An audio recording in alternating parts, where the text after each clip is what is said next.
Oui, bonjour monsieur. Je voudrais réserver pour 2 personnes vers 13h30. Est-ce que c'est possible? Oui, mon nom c'est Pierre Richard. Vous avez bien entendu, il s'agit bien de Pierre Richard, mais comme vous l'aurez constaté, Pierre n'est pas le célèbre comédien. Lui fabrique des bouchons, des carafes et autres accessoires pour le vin.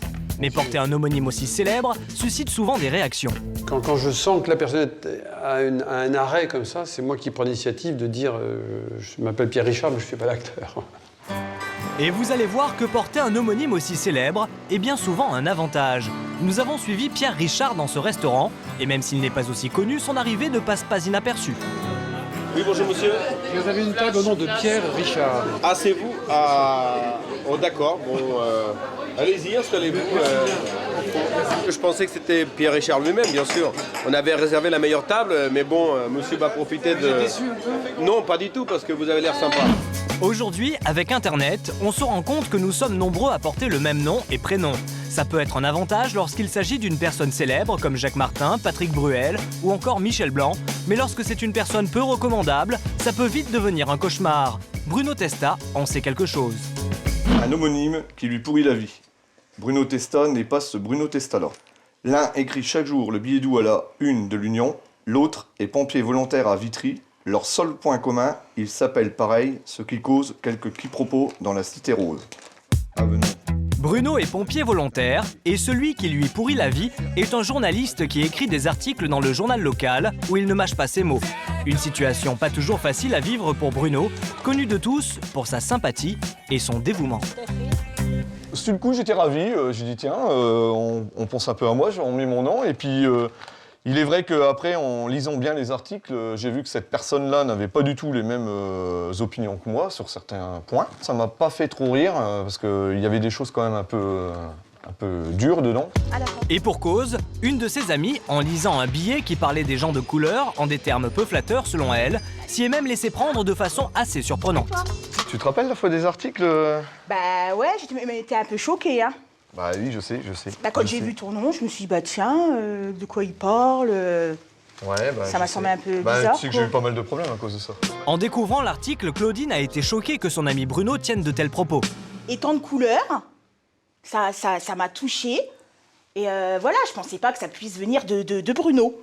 Donc j'ai dit non, c'est pas possible, ça peut pas être lui qui écrit ça, quoi. Heureusement, Bruno s'est expliqué et Claudine et lui sont à nouveau amis. Du coup, Bruno achète maintenant le journal chaque jour en portant une attention particulière à l'article rédigé par son homonyme journaliste. Maintenant, je lis toujours les petits articles de Testa Bruno pour me mettre un peu au courant de la situation. Donc, sauter le pas, l'intervention de Ségolène Royal. Ah, aujourd'hui, c'est de la politique. Et à l'heure d'Internet, là aussi, l'homonymie peut jouer des drôles de tours, surtout lorsque votre homonyme ne partage pas les mêmes convictions politiques. Donc je m'appelle Éric Delcroix, je suis originaire du Nord et dans la région, effectivement, on est nombreux à s'appeler de ce patronyme. Éric Delcroix a une société de conseil sur Internet.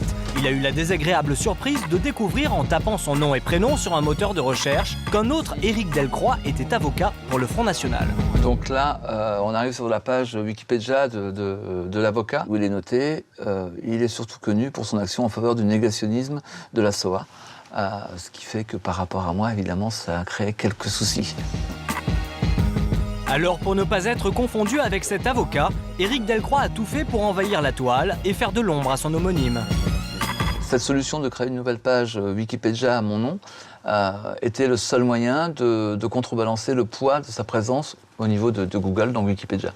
Et dorénavant, pour être informé de tout ce qui se dit sur Éric Delcroix sur la toile, Éric a eu l'idée de mettre en place une alerte sur un moteur de recherche. Donc, pour surveiller un petit peu tout ça et être au courant, je fais une veille comme ça simplement sur le nom. Ainsi, grâce à cette alerte, à chaque fois que son homonyme est cité sur la toile, Éric est au courant. Un bon moyen de surveiller tout ce qui se dit sur lui.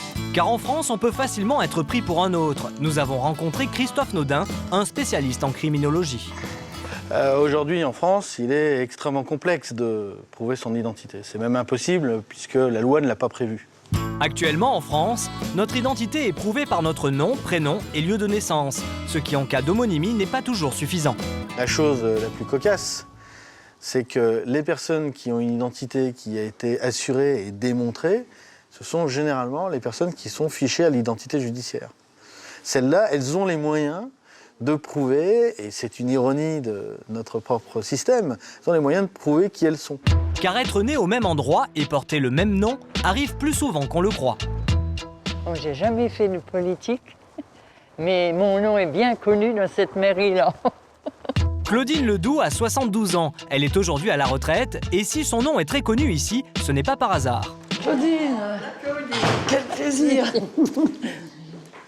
Je m'appelle Ledoux Claudine. Moi, je m'appelle Claudine Ledoux. Je suis née le 8 janvier 1938.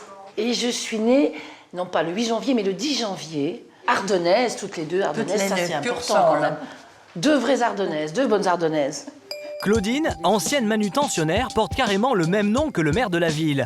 Une situation qui a provoqué plus d'un quiproquo.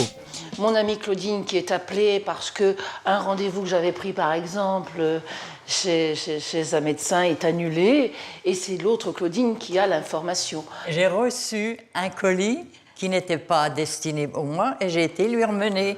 Et puis la dernière histoire troublante, un peu troublante, mais drôle au final, c'est la pierre tombale. Voilà. Une pierre tombale sur laquelle on peut lire le nom de Claudine Ledoux, née Crety, le nom de notre septagénaire qui a déjà pris ses dispositions mortuaires. On a fait faire notre monument pour être tranquille. Celui qui resterait, bon, il aurait déjà une chose en moins à s'occuper. C'est le propriétaire de la tombe voisine qui a fait une confusion entre les deux Claudine Ledoux. C'est ce monsieur-là qui lui a dit « Vous allez être voisin avec moi quand on ne sera plus de ce monde ». Heureusement, Claudine est bien vivante et elle a beaucoup d'humour. J'ai trouvé ça drôle. Mais c'est vrai que je suis jamais... j'ai pas envie d'aller voir la pierre avec mon nom. Ça, c'est vrai. Oui, c'est vrai, ça peut choquer. Moi, ça j'ai pas envie de la voir. Attention, vous aussi, vous avez peut-être un homonyme. Vous savez maintenant ce qu'il vous reste à faire pour ne pas vous laisser envahir par lui. Démenti, présence et vigilance sur Internet, sachez vous faire connaître.